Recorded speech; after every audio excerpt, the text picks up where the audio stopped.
예배 자리에 나오신 여러분을 주님의 이름으로 환영하고 축복합니다. 네, 한 주간 평안하셨지요? 하나님 사랑으로 우리의 마음이 더욱더 가득 차길 간절히 소망합니다. 사회 심리학자로 알려진 조너선 하이트라는 책이 있습니다. 그분이 불안세대라는 책을 내놓으셨는데요. 이 책은 디지털 세계가 아이들을 어떻게 병들게 하는가에 대한 이야기를 하면서 아동 발달 및 아동 심리에 대한 이야기를 책에서 이야기를 하고 있습니다. 그 중에 흥미로운 내용이 있어서 잠깐 소개를 해보고자 합니다. 책의 저자는 이러한 질문을 합니다. 여러분은 언제부터 부모와 독립하여 자유롭게 야외 활동을 하였나요? 라는 질문을 하고 있습니다. 어떠신가요? 저도 어렸을 적에 부모님에게 그냥 저 놀이터 갔다 올게요 라고 하면서 어렸을 한 8살, 7살? 그 전부터 밖에 나가서 혼자 놀았던 것 같아요. 그런데 이 질문을 듣는 분들이 미국을 비롯한 여러 곳의 통계를 보았을 때 90년대 이전에 태어난 부모들의 답변은 저와 같이 7살, 8살 더 어린 나이가 되어진다고 하고요. 그래서 7살, 8살부터 놀이터를 혼자 가거나 길을 찾아 떠나거나 하는 아이들의 부모들의 답변을 많이 받았다고 합니다. 그런데 놀라운 사실은 90년 중반 이후의 아이들이죠. 지금 20살이 되어지고 30살이 되어졌던 그분들에게 물어보면 그분들은 점점 90년대부터 나이가 어려지면 어려질수록, 그러니까 다시 말하면 2000년대로 가면 갈수록 11살, 12살, 13살까지 부모님에게 이야기를 하고 혼자 나갈 수 없는 사람들이 많아졌다고 합니다. 근데 이 이야기가 왜 흥미로운 이야기냐면요. 이 책의 내용의 극히 일부분 중에 하나이지만 저자는 이 이야기를 통해서 부모의 통제를 받는 아이는 자기 스스로 발견하는 발달 심리가 점점 줄어들게 되어지고 결국 세상과 만났을 때 자기 방어적인 발달 심리를 가진 아이들이 되어진다라고 이야기를 합니다. 저도 어렸을 때 제가 7살 때 저희 부모님께서는 슈퍼를 하셨었는데요. 그러다 보니까 슈퍼를 하시면 늘 바쁘셨어요. 과일 코너도 있었고 정육 코너도 있었고 채소 코너도 있으셨어요. 그래서 제가 혼자 그 어린 나이에 슈퍼에는 먹을 게 많잖아요. 그래서 아마 그 당시에는 막 스팸이나 계란 이런 걸 갖고 와서 혼자서 막 요리를 해 먹거나 아니면 밖에 나가서 혼자 놀거나 그랬던 적이 있다고 합니다. 그리고 제 자랑은 아니지만 한 4살 때였다고 합니다. 4살 때 지금 여기 중산동에서 백석동 정도 거리가 되어졌는데요.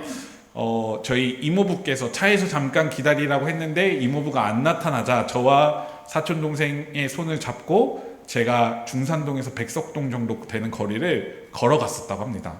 그래서 저희 부모님 난리가 났죠. 한 2-3시간 동안 이제 애가 사라졌으니까 난리가 났었는데 제가 이 책을 읽으면서 좀 저도 그렇구나라는 생각을 하게 된 이유는 부모가 이 아이를 돌보고자 하는 그 마음에 내가 감싸려고 하면 이 아이는 세상과 만날 기회가 점점 줄어드는 거예요.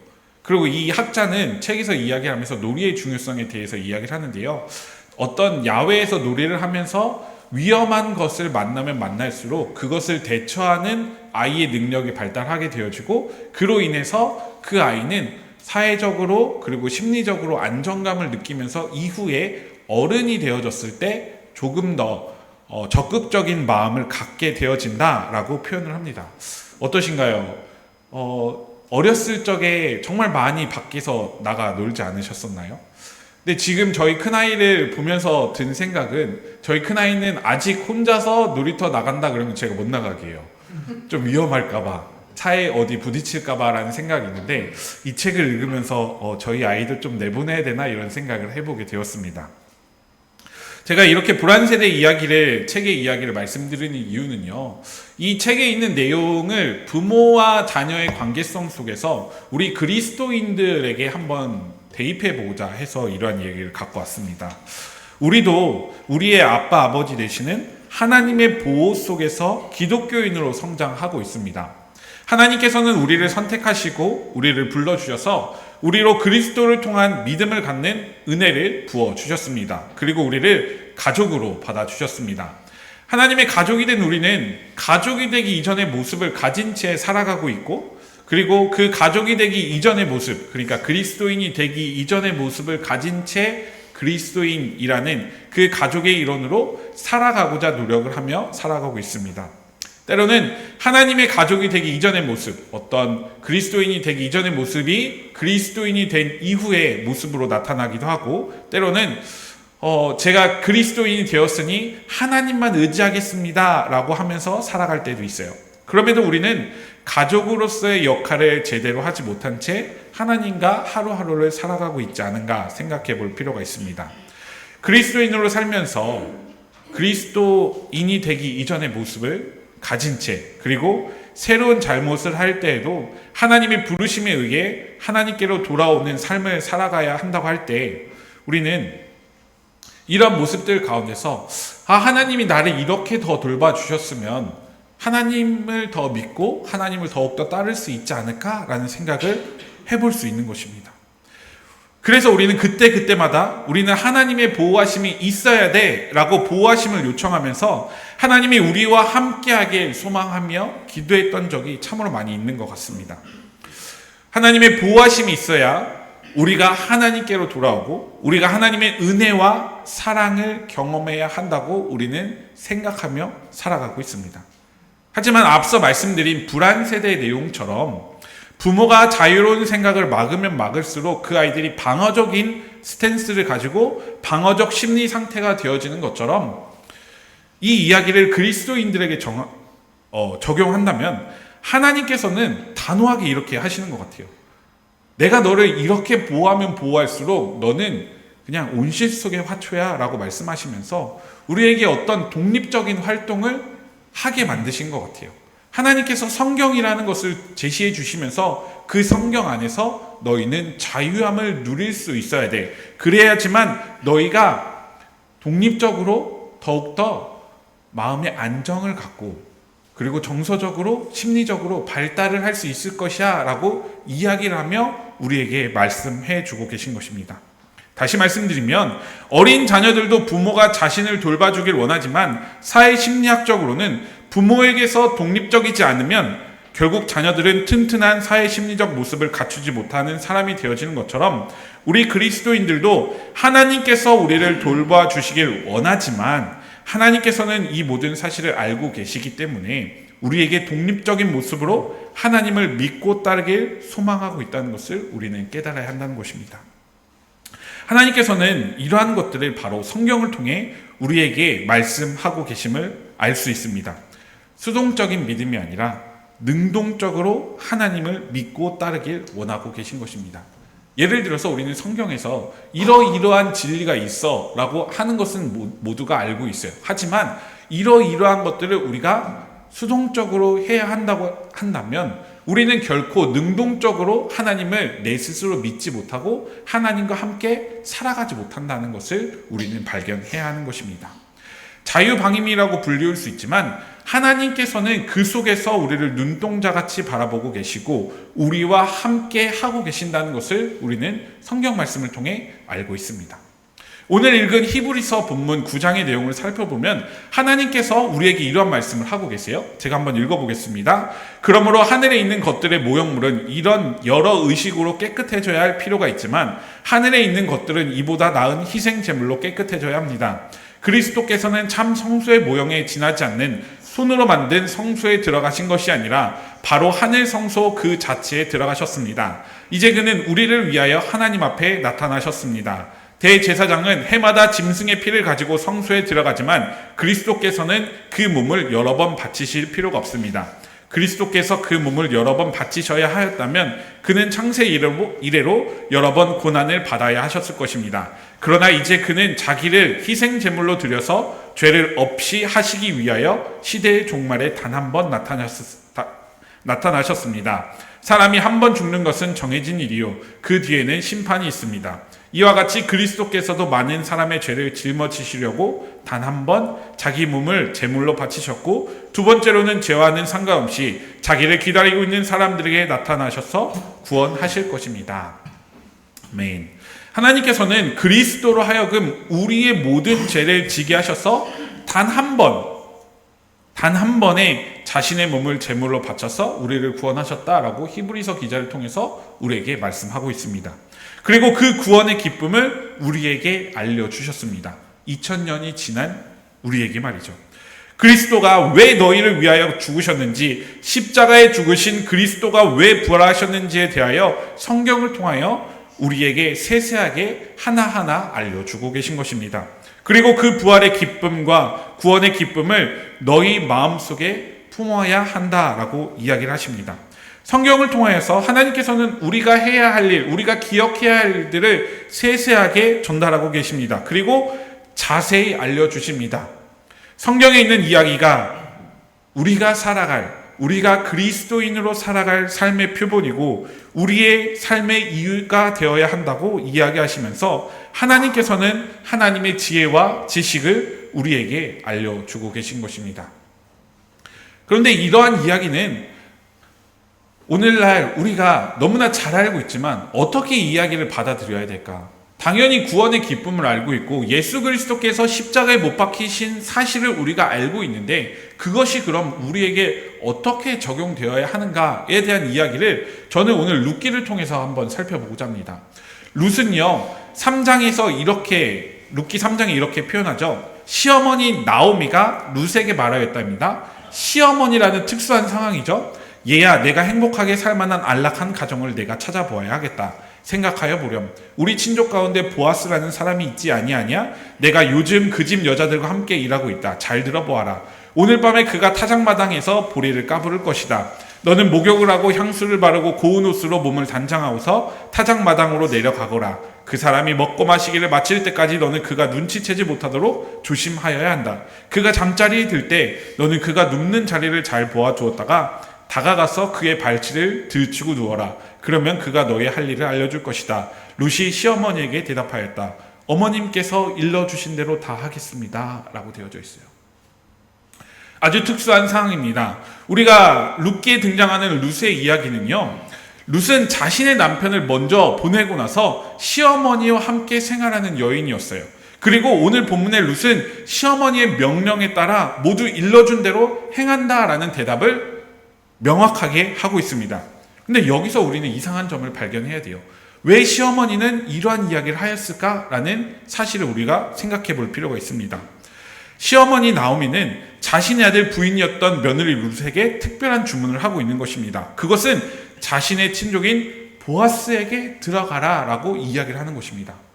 자신의 아들이 다 죽었기 때문에 친족인 보아스에게 들어가라는 그 명령에 며느리 룻은 어머니께서 일러주신 대로 행하겠습니다 라는 대답을 해요. 왜 이렇게 고백을 하냐면요, 우리가 지지난주에 한번 읽었던 것 같은데요, 룻은 1장 16, 17절에 이러한 이야기를 하면서 어머니를 따르겠다라고 고백하는 장면이 등장하고 있습니다. 개역개정 성경으로 제가 한번 읽어볼게요. 룻이 이르되 내게 어머니를 떠나며 어머니를 따르지 말고 돌아가라 강권하지 마옵소서. 어머니께서 가시는 곳에 나도 가고 어머니께서 머무시는 곳에서 나도 머물겠나이다. 어머니의 백성이 나의 백성이 되고 어머니의 하나님이 나의 하나님이 되시리니 어머니께서 죽으시는 곳에서 나도 죽어 거기 묻힐 것이라. 만일 내가 죽는 일 외에 어머니를 떠나면 여호와께서 내게 벌을 내리시고 더 내리시기를 원하나이다 하는지라 라고 고백을 합니다. 룻은요, 시어머니에게 이렇게 고백을 하는 것입니다. 어머니가 가는 곳에 나도 가고 어머니께서 머무시는 곳에 머물고 어머니의 하나님이 나의 하나님이 되겠다라고 고백을 하였기 때문에 그 이후에 3장에서 어머니께서 명령하시는 대로 하겠다라고 대답을 하는 거예요. 상식 밖의 일을 요청을 들었음에도 말이죠. 시어머니가 룻의 전부가 되고 내가 평생 시어머니를 모시겠다고 고백하였던 룻은요, 다른 시어머니를 모시라고 하는 그 명령에 그저 어머니께서 일러주신 대로 제가 행하겠습니다 라고 고백을 하고 있습니다. 어떠하신가요? 여러분들은 룻과 같이 시어머니를 따르겠다고 결단하실 수 있으신가요? 그리고 보아스에게 들어가라고 하는, 보아스와 결혼하라는 말이죠. 보아스와 결혼하라는 그 말에 여러분들은 그 명령을 따르실 수 있으실까요? 이는 마치 우리가 그리스도인이 되었던 모습과 저는 비슷하지 않나 생각을 해보았습니다. 그리스도를 따르는 우리가 이제 하나님, 저는 그리스도인이 되었으니 그리스도께서 머무시는 곳에 내가 머물고 그리스도의 하나님이 나의 하나님이 되고 그리스도께서 죽는 곳에 내가 죽겠습니다라고 고백하는 그 룻기 1장 16, 17절의 말씀과 우리의 모습과 우리는 비교해 보아야 하는 것입니다. 그런 룻에게 명령하였던 것처럼 하나님께서는 우리에게 이렇게 명령하십니다. 하나님의 방법대로 살아가야 한다고 말이죠. 하나님께서 어떤 기이한 일을 시킬 때에도 우리는 그 명령에 순종하겠습니다 라고 대답할 수 있는 룻과 같은 용기를 가져야 한다라고 하나님께서는 우리에게 말씀하고 계십니다. 어떻게 보면 룻은요, 어머니 나오미의 그 그늘 아래서 이제 독립적으로 너가 하나님을 믿고 하나님과 함께해야 되고 하나님께서 주신 그 명령을 따라 행해야 된다라고 말씀을 하고 있는 것입니다. 이러한 룻에게 요청하였던 믿음과 같이 하나님께서도 우리에게 독립적인 믿음을 우리에게 요청하고 계신 것입니다. 내가 정말 나의 보호함, 하나님의 보호함이 있어야 하지만 세상 속에서 정말 살아갈 수 있느냐라는 물음을 하시면서 그럼에도 독립적인 믿음을 가지고 하나님을 믿고 따르고 하나님과 함께 동행해야 된다라는 너무 복합적이고 어려운 질문을 우리 삶에 던지고 계신 것입니다. 내가 너와 함께 하지만 그럼에도 너는 나의 보호하심이 있고 그럼에도 너는 세상에서 살아가야 한다라는 것을 우리에게 요청하고 있는 것입니다. 히브리서 본문에 등장하는 것처럼 우리는 예수 그리스도께서 이전에 그리고 현재에 그리고 미래에 있을 모든 죄를 짊어지시고 십자가에 못 박히셨다라는 그 사실을 믿고 하나님 앞에 섰을 때 우리는 그 사실을 믿고 따르는 바로 내가, 바로 여러분들이 그리스도를 얼마나 소중하게 생각하고 있고 하나님께서 명령하신 그 명령을 얼마나 지킬 수 있는가에 대한 믿음을 우리에게 묻고 계신 것입니다. 어떠신가요? 참으로 우리 하나님 어렵죠. 하나님 믿고 따르는 것이 참 어렵고 힘든 것 같아요. 하지만 우리는 이러한 하나님의 요청에 응답을 드려야 합니다.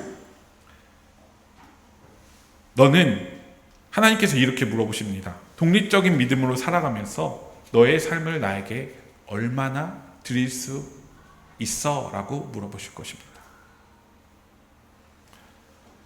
제가 오늘 이 마가복음 본문을 하기 위해서 많은 이야기를 나눴었는데요. 마가복음에 등장하는 과부 이야기는 우리가 잘 알고 있는 본문들 중에 하나이고 많이 들어봤을 본문 중에 하나입니다. 오늘 마가복음 12장 41절부터 44절은 이렇게 기록하고 있습니다. 예수께서 헌금함 맞은쪽에 앉아서 우리가 어떻게 헌금함에 돈을 넣는가 보고 계셨다. 많이 넣는 부자가 여럿 있었다. 그런데 가난한 과부 한 사람은 와서 렙돈 2닙 곧 한 고드란트를 넣었다. 예수께서 제자들을 곁에 불러놓고서 그들에게 말씀하셨다. 내가 진정으로 너희에게 말한다. 헌금함에 돈을 넣는 사람들 가운데 이 가난한 과부가 어느 누구보다도 더 많이 넣었다. 모두 다 넉넉한 데서 얼마씩을 떼어 넣었지만 이 과부는 가난한 가운데서 가진 것 모두 곧 자기 생활비 전부를 털어 넣었다. 자기 생활비 전부를 털어 넣은 과부, 그리고 자신의 생활비 전부는 아니지만 자신이 가진 것 중에 얼마를 드린 부자의 이야기가 비교되어질 수 있는 이 이야기는 우리 마음속에 어떤 것을 어떤 포인트로 바라보느냐에 따른 이야기가 되어질 수 있습니다. 어떤 이는 이 본문을 이렇게 이야기하는데요. 제가 3가지로 한번 이야기해 볼게요. 거봐, 그러니까 부자는 하나님이 좋아하지 않는다니까? 라고 말씀을 하시는 분도 계시고요. 내가 가진 것의 일부만 드리는 것이 문제야 라고 말씀을 하시는 분도 있어요. 그리고 또 한 분은 아니야, 드린 자의 마음이 중요한 것이야 라고 말씀하시는 분이 계실 것입니다. 이처럼 여러 이야기와 해석들이 난무한 이 본문을 우리는 어떻게 읽어야 되고 어떻게 하나님 앞에 우리의 마음을 고백해야 될까요? 저는 오늘 이 본문을 오늘 설교의 제목과 같이 얼마나 들으셨나요? 라는 관점에서 양보다는 어떻게 보면 질에 관한 문제에 대해서 이야기를 하고자 합니다.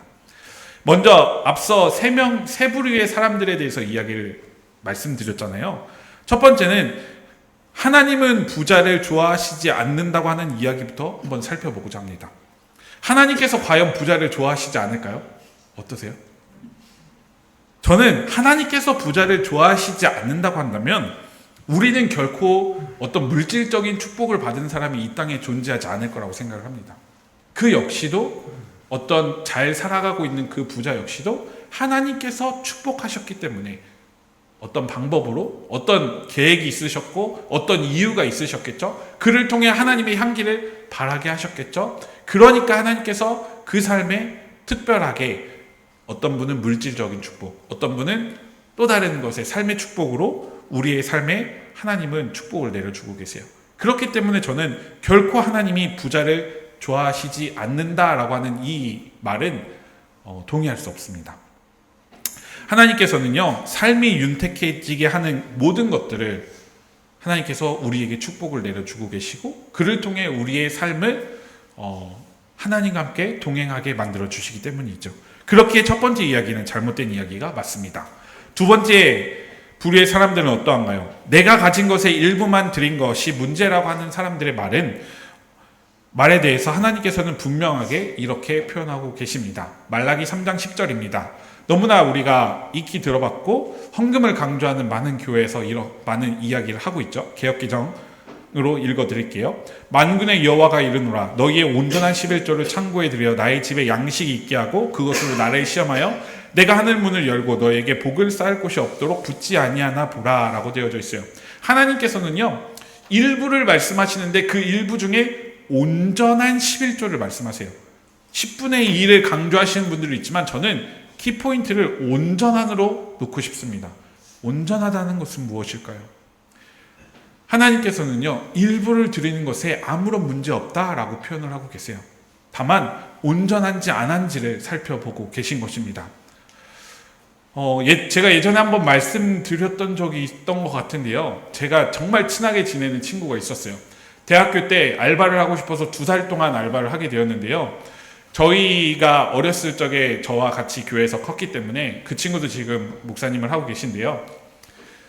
배웠던 것이 첫 예물은 하나님께 드려야 된다라고 하는 것이 저희에게 교육적으로 그리고 강박적으로 있었어요. 근데 문제가 생겼어요. 이 친구가 2달을 했다고 했잖아요. 그런데 그 회사에서 2달치 월급을 한꺼번에 준다는 거예요. 그러면 첫 번째 예물을 드리고 두 번째 거를 이 친구가 첫 번째 월급은 하나님한테 드리고 두 번째 거를 본인이 어떤 계획을 하려고 했었는데 2달치가 한꺼번에 나오니까 어떻게 보면 첫 예물이 되어진 거예요. 어떻게 해야 돼요? 그래서 참으로 고민을 많이 했어요. 그리고 저희가 공부하는 과정이 있었기 때문에 신대원을 다니고 있는 과정이 있었기 때문에 하나님께서 주신 그 마음을 가지고 그 친구가 정말 온전한 일부를 하나님께 드렸었는데요. 우리가 어떻게 이것을 바라보느냐에 대한 문제를 저는 생각을 해보고 싶습니다. 그렇다면 우리는 제가 말씀드렸던 마지막 부류의 사람들과 같이 드린 자의 마음이 얼마나 온전한지 하나님께서 살피신다는 것이 우리 삶의 가장 중요한 포인트가 되어진다는 것입니다. 독립적인 믿음을 가지고 우리에게 자유함을 주시고 자유함 속에서 하나님을 삶으로 예배하고 하나님과 살아가기를 소망한다면 우리는 그 소망한 가운데 얼마나 나를 하나님께 드릴 수 있는가에 대한 응답을 하나님께 할 수 있는 것입니다. 오늘 마가복음서에 등장하는 과부는요 정말 자신이 드릴 수 있는 모든 것을 하나님께 드렸어요. 근데 얼마나가 중요한 게 아니라 무엇을 어떻게 드렸는가를 우리에게 말씀하고 계신 것입니다. 그렇다고 한다면 사랑하는 삼회교회 여러분, 여러분은 하나님께 얼마나 드리셨나요? 무엇을요? 헌금을요? 아닙니다. 오늘 이 시간 하나님께서 우리에게 물어보시는 질문은요, 여러분들의 삶에 무엇을 어떻게 드리셨는가를 묻고 계신 것입니다. 원수된 자, 곧 갇힌 자들로부터 우리를 이끌어내셔서 우리를 그리스도의 기이한 빛을 알게 하신 그분이 계신다고 고백을 하며 살아갈 수 있게 하시고 그리스도인이다 라고 우리가 이야기를 하면서 나를 구원해 주신 그 하나님을 위해 내가 얼마나 어떻게 무엇을 하나님께 드렸는지를 하나님께서는 오늘 우리에게 묻고 계신 것입니다.